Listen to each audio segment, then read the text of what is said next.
21 کی ایک آیت مبارکہ کا حصہ تلاوت کیا ہے۔ ذخیرہ احادیث میں سے امام الانبیاء صلی اللہ علیہ وآلہ وسلم کا ایک فرمان مبارک صحیح بخاری کے حوالے سے تلاوت کیا ہے۔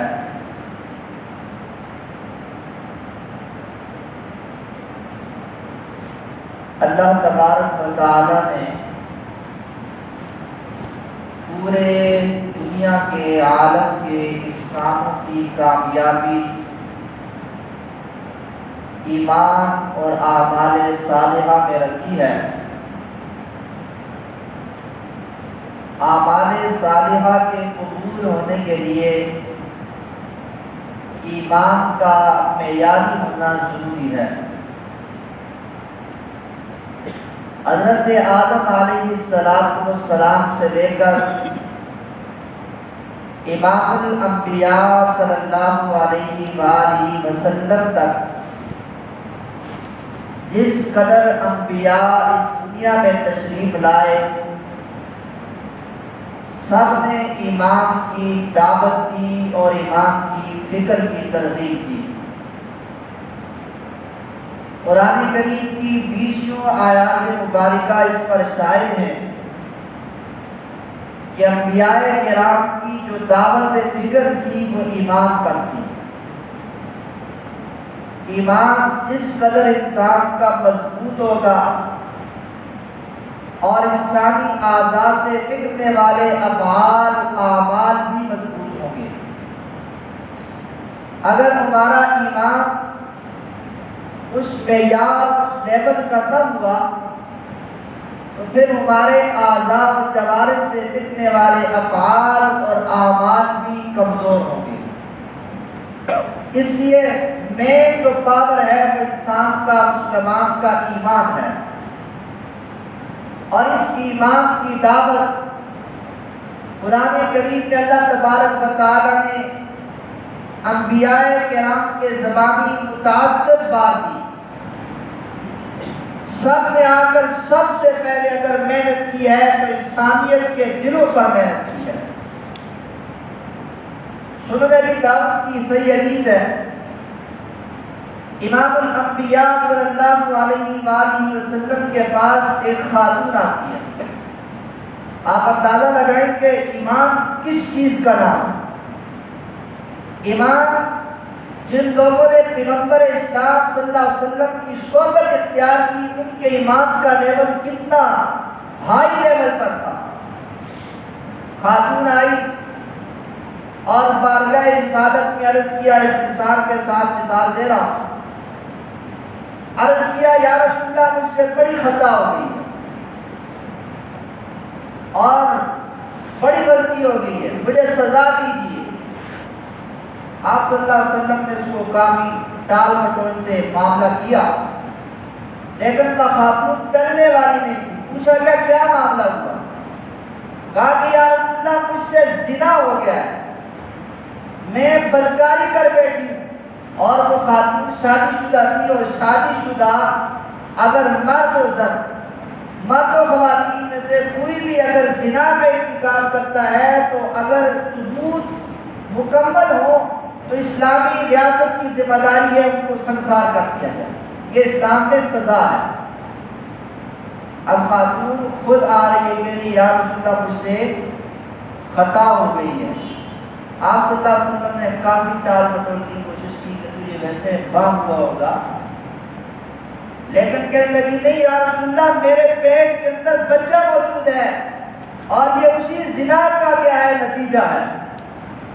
لیکن آپ صلی اللہ علیہ وسلم کے پاس اصرار کرنے لگی کہ یا رسول اللہ جو اللہ کا حکم، اللہ کی حد و سزا مجھ پر جاری ہونے والی ہے وہ جاری کریں۔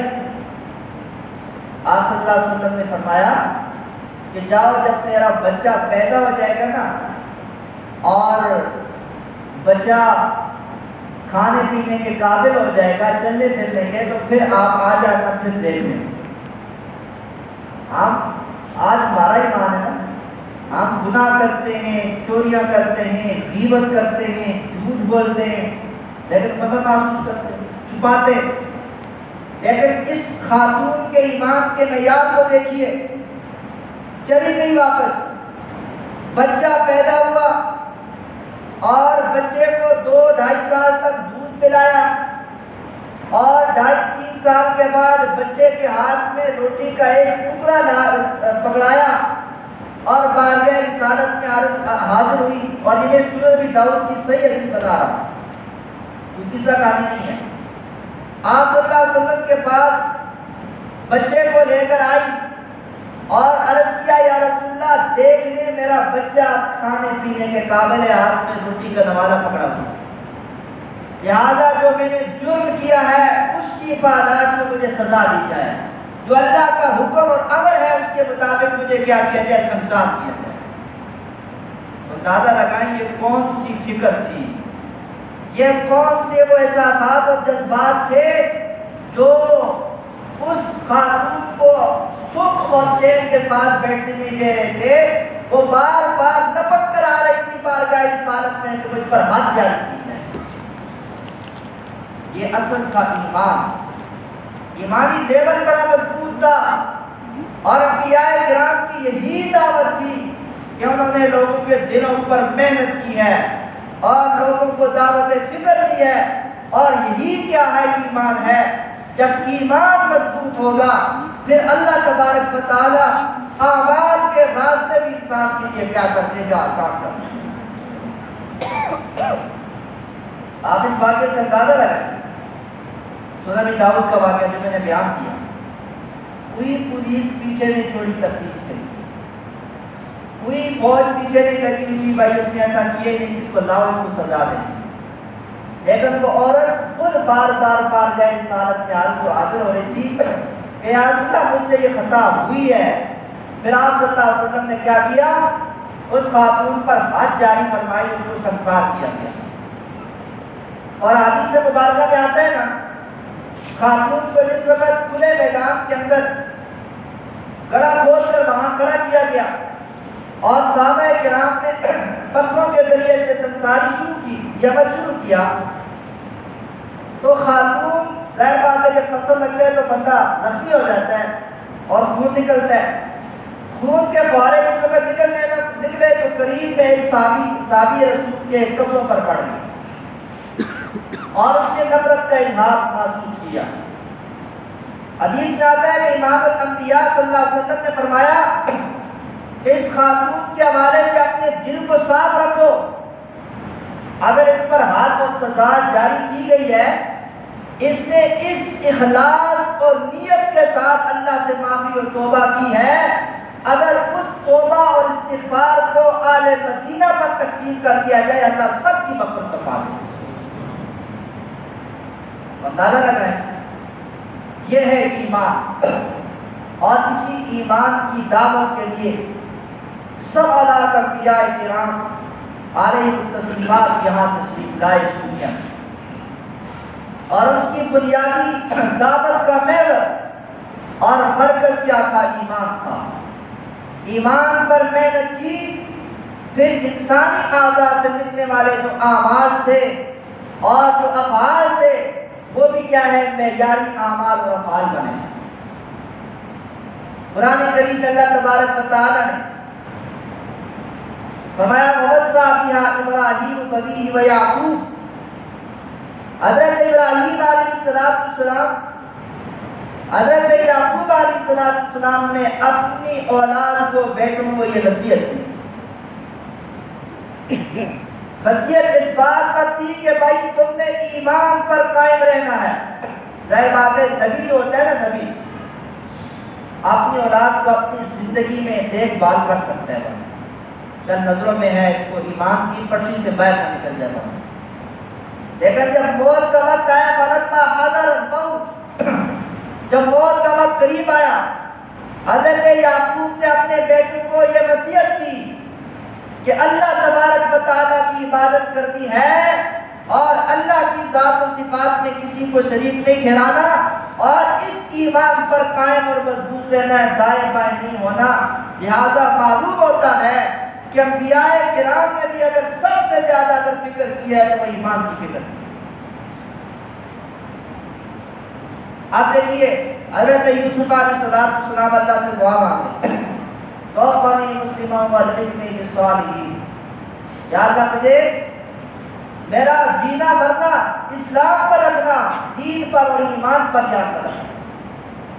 اس لیے میرے بھائیوں یہ ایمان وہ واحد چیز ہے اور یہ دنیا میں اللہ کی سب سے بڑی قیمتی نعمت ہے ایمان.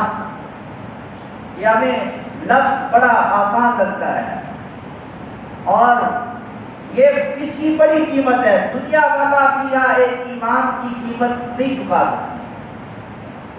اس لیے یہ ایمان ہی ایک ایسی چیز ہے جو انسان کو خالق اور مخلوق کی تمیز سکھاتا ہے. محدثین کرام نے ایمان کے حوالے سے کچھ تفصیلات بیان کی. ایمان تو ویسے کہتے ہیں نا، ہم کہتے ہیں ہمارا یہ عقیدہ ہے. ایک ہوتا ہے عقیدہ اور ایک ہوتا ہے ایمان. عقیدہ کہتے ہیں نا کہ کسی چیز کو حق اور سچ سمجھ کر اپنے دل کے اندر راسخ اور مضبوط کر لینا، یہ کیا ہو جاتا ہے؟ عقیدہ ہوتا ہے. ٹھیک ہو گیا؟ اب عام ہے وہ عقیدہ آپ اچھی چیز کو یعنی حقیقت میں سچائی کو سچا سمجھ کر مانیں، یا کوئی جھوٹی چیز ہے اس کو سچا سمجھ کر اپنے دل میں راسخ کر لیں، یہ مطلق عقیدہ ہے. لیکن ایمان جو ہے نا، ایمان نام تصدیق قلبی کا ہے کہ دل کے ساتھ اللہ کی ذات اور صفات کا کیا کرنا ہے؟ اقرار کرنا ہے. اور اللہ تبارک و تعالیٰ نے انسان کو دنیا میں جس کار اور جس مشن اور مقصد کے ساتھ بھیجا ہے اس کو تصدیق قلبی کے ساتھ ماننا ہے. اس کا نام کیا ہے؟ ایمان ہے. ایمان کی جو حلاوت ہے اور ایمان کا جو معیار ہے وہ ہمارے صالحہ ہے. ظاہر بات ہے جب ایمان آپ کا مضبوط ہے اور قرآن و سنت کے مطابق تمام عقائد اور تمام ایمانیات کو تسلیم کرنا ہے، اور پھر جو اعضاء سے نکلنے والے اعمال ہیں یہ اعمال بھی اللہ کے ہاں مقبول ہوں. بنیاد کیا ہے؟ ایمان ہے. دیکھو کتنی قیمتی چیز ہے. میں مثال سے بات سمجھاؤں گا، آپ کو ایمان اور عقیدے کی اہمیت واضح سمجھ آئے گی. مثال کے طور پر انسانی اعضاء میں سب سے جو بڑی عام جو چیز ہے، جس چیز کا کردار ہے وہ انسان کا دل ہے. اور انسان کے دل یہ انسان کی پوری باڈی کو چلانے والا ہے. دل کا کنیکشن پورے اعضاء کے ساتھ، دماغ کے ساتھ. اگر یہ دماغ کے ساتھ کمزور ہو جاتا ہے، دیگر وینوں میں اگر خون صحیح نہیں چلتا، بلاکیج ہو جاتی ہے تو 100 مسائل بن جاتے ہیں، جس کی وجہ سے بندے کو لقوہ ہو جاتا ہے. ٹھیک ہو گیا؟ اور پورا کا پورا جسم سن ہو جاتا ہے، فالج بھی ہو جاتا ہے. اور بسا اوقات دماغی طرف جانے والی جو وین ہوتی ہیں ان میں اگر پرابلم آ جائے تو یہ فالج تو ہوتا ہی ہوتا ہے، بسا اوقات وین پھٹ بھی جاتی ہے اور جس کی وجہ سے بندہ ہمیشہ کے لیے کومے میں چلا جاتا ہے. تو بات سمجھا یہ رہا ہوں کہ دیکھو انسان کے اعضاء میں انسان کے دل کو بڑی اہمیت حاصل ہے. اگر انسان کا دل یہ بالکل صحیح سلامت ہے تو انسان طبی اعتبار سے بالکل فزیکلی بالکل فٹ ہے. ٹھیک ہے. اگر ایک وین بھی کمزور ہو گئی یا اس میں لیکیج آ گئی، کوئی مسئلہ مسائل بن گئے تو سسٹم کیا ہو جاتا ہے؟ ڈسٹرب ہو جاتا ہے.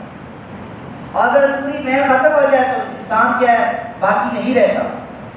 اسی طریقے سے یہ انسان کا ایمان جو ہے نا، ایمان کو بھی اللہ نے دل کے ساتھ جوڑا ہے. ایمان یہ سارے کے سارے اعمال صالحہ کو چلانے والا ہے. جو نیک عمل ہم کرتے ہیں نا، یہ اللہ کے ہاں مقبول تب ہے جب ایمان ہمارے اندر موجود ہے. اگر بندہ ایمان سے عاری ہے، ایمان سے خالی ہے، نماز پڑھتا ہے، روزہ رکھتا ہے، یا اس کے علاوہ دفاع عامہ کا کام کرتا ہے، دکھی انسانیت کی خدمت کرتا ہے، لیکن ایمان نہیں ہے، تو لہذا اللہ کے ہاں اس کا کوئی عمل بھی قابل قبول نہیں۔ اسی طریقے سے اللہ تبارک و تعالیٰ نے ایمان کا جو مسکن ہے وہ دل قرار دیا ہے، کہ جس طرح دل کے بغیر انسان زندہ نہیں رہ سکتا، اسی طرح تمہارا ایمان اگر وہ کمزور ہے، اگر وہ ٹھیک نہیں ہے، تو ایسی صورت میں تمہارے اعمال بھی کیا ہے؟ حقارت و ضائع ہے۔ اسی کو اللہ تبارک و تعالیٰ نے قرآن کریم کے متعدد مقامات پر بیان کیا، فرمایا والعصر ان الانسان لفی خسر، کہ قسم ہے زمانے کی، سارے کے سارے انسان خسارے کے اندر ہیں، سارے۔ اللہ قسم اٹھا کر کہہ رہا ہے، ایک تو میں اور آپ قسم اٹھاتے ہیں، ہماری جو قسم ہے اس کا معنی یہ ہوتا ہے کہ اللہ بندہ شک نہ کرے یہ سچ بول رہا ہے یہ جھوٹ بول رہا ہے، لیکن اللہ اس وجہ سے نہیں قسم اٹھاتا کہ بھائی آگے بندہ شک کر رہا ہے، کیونکہ ومن اصدق من اللہ حدیثا ومن اصدق من اللہ قولا، کہ اللہ تبارک و تعالیٰ سے بہترین سچائی کون بولنے والا ہے؟ اللہ تو سچائی کا خالق ہے، اللہ سچائی کا مالک ہے، تو لہذا اللہ نے جو قسم کھائی ہے یہ تاکید ہے، یعنی تاکیداً یہ حکم دیا جا رہا ہے کہ قسم ہے زمانے کی، فرمایا سارے کے سارے انسان قیامت تک آنے والے انسان خسارے ہیں۔ یا اللہ خسارے سے باہر کون ہے؟ فرمایا الا الذین آمنوا، وہ لوگ جو مسلمان ہیں جنہوں نے ایمان لایا، ان کے عقائد ٹھیک ہیں، فرمایا یہ لوگ نقصان اور خسارے سے باہر ہیں۔ نمبر 2 صرف ایمان ہی نہیں، فرمایا وعملوا الصالحات، اور جتنے بھی نیک اعمال ہیں وہ پیغمبر صلی اللہ علیہ وسلم کی سنت کے مطابق کرتے ہیں۔ لہذا کامیابی کا اصول یہی ہے کہ ایمان معیاری ہونا چاہیے، قرآن و سنت کے مطابق ایمان کی فکر بھی رہنی چاہیے، جیسے کہ حدیث میں آتا ہے امام الانبیاء صلی اللہ علیہ وسلم نے فرمایا قرب قیامت کو وقت آئے گا، لوگ جب صبح کو نکلیں گے تو مسلمان ہوں گے اور شام کو واپس لوٹیں گے تو کافر۔ جس طرح لوگ اسلام میں فوج در فوج داخل ہو رہے ہیں، اور قرب قیامت ایسا زمانہ آئے گا لوگ فوج در فوج اسلام سے نکل رہے ہیں اور انسان کو پتہ بھی نہیں۔ اس لیے ایمان، اس کی فکر اور اس کی دعوت تمام انبیاء کرام نے دی ہے، جیسے کہ میں نے آپ کو مثال دی، حضرت یعقوب علیہ السلام اس دنیا سے جانے سے قبل اپنے بیٹوں کو باقاعدہ طور پر وصیت کرتے ہیں کہ آپ نے اللہ کی عبادت کرنی ہے اور ایمان پر قائم رہنا ہے اور ایمان سے دائیں بائیں نہیں ہونا، یہی دنیا کی کامیابی ہے اور یہی پوری کامیابی۔ اس لیے میرے بھائیوں، سب سے قیمتی چیز ایمان ہے، اور ایمان کی فکر بھی کرنی چاہیے، اور ایمان کی حفاظت کے لیے بھی ہمیں ہر ممکن کوشش کرنی چاہیے۔ یہ نعمت اللہ تبارک و تعالی ہر ایک کو نہیں عطا کرتا، کسی کسی کو کرتا ہے۔ اس لیے میں نے جو قرآن کریم کی آیت پڑھی ہے نا، اللہ تبارک و تعالی فرماتے ہیں کہ ہم نے ہر انسان کو فطرت دین پر پیدا کیا ہے، پارہ نمبر 21۔ ہر ایک کو اللہ نے اس کے اندر یہ صلاحیت رکھی ہے، وہ کسی بھی گھر کے اندر پیدا ہو لیکن اس کے اندر ایمان کی صلاحیت موجود ہے۔ نیچرلی اللہ تبارک و تعالیٰ نے انسان کو توحید پر اور ایمان پر پیدا کیا ہے، لیکن آگے ماحول کا اثر ہوتا ہے، کیونکہ جیسے ماحول میں بندہ جاتا ہے نا اس طرح کے اثرات قبول کر لیتا ہے۔ اللہ بخاری کی حدیث ہے، فرمایا کل مولود یولد علی الفطرہ، کہ ہر انسان کو، ہر بچے کو اللہ تبارک و تعالیٰ نے فطرت دین اور فطرت اسلام پر پیدا کیا ہے، لیکن آگے کیا ہوتا ہے، اس کو ماحول فَأَبَوَاهُ، اگر والدین ماحول دیتے ہیں یہودیت کا وہ یہودی ہو جاتا ہے، اگر نصرانی والدین عیسائی ہوتے ہیں تو وہ عیسائی والا ماحول اختیار کر لیتے ہیں، اور یمجسانی اگر والدین اس کو مجوسیت کا ماحول دیتے ہیں مجوسیت اختیار کر دیتا ہے۔ لیکن اللہ تبارک و تعالیٰ نے ہر انسان کو فطرت اسلام پر پیدا کیا ہے۔ الست بربکم قالوا بلی، اللہ نے سب سے یہ عالم ارواح ہمیں وعدہ دیا تھا، کیا میں تمہارا پالنہار اور پروردگار نہیں ہوں؟ قالوا بلا، سب نے کہا یا اللہ تو ہی ہمارا پروردگار ہے۔ یہی وعدہ ہے۔ اسی بنیاد پر اللہ فرماتے ہیں کہ ہم نے ہر انسان کو فطرت اسلام پر پیدا کیا۔